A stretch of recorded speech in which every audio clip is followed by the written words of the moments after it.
এইভাবে ফুটো খেয়ে রাস্তাঘাটে ফেলাটা ঠিক না। তোমার দেখে তো বলো ভদ্র ঘরে মনে হচ্ছে, এটা তো ডাস্টবিনে ফেলতে পারতো। আপনার থেকে ভদ্রতা শিখতে হবে? আশ্চর্য। হ্যাঁ, শিখতে হবে। মানুষের অসুবিধা করাটা ঠিক না, মনে রেখো। আচ্ছা ঠিক আছে, দেন কোথায় ফেলতে হবে আমি জানি। শোনো, আজকে তো জুম্মার দিন, এই রোডে আজকে নামাজ পড়তে যাবে সবাই। তুমি একটা যুবতী নিয়ে এইভাবে দুপুরবেলা রাস্তাঘাটে থাকাটা ঠিক না।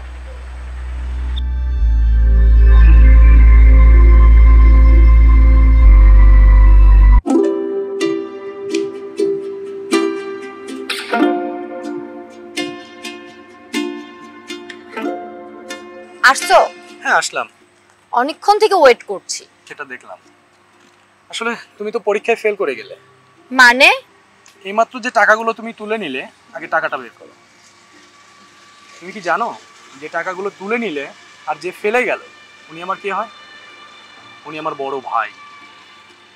মানে তোমার বিষয়ে আমার বড় ভাই আমাকে অনেক কিছু বলছিল, কিন্তু আমি বিশ্বাস করিনি, কারণ আমি তোমাকে অনেকটা ভালোবাসি।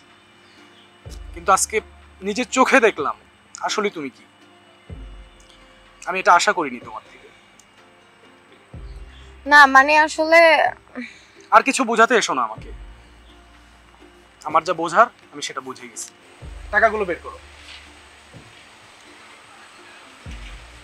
আর আজকের পর থেকে আমার সঙ্গে যোগাযোগ করার চেষ্টা করো, ঠিক আছে?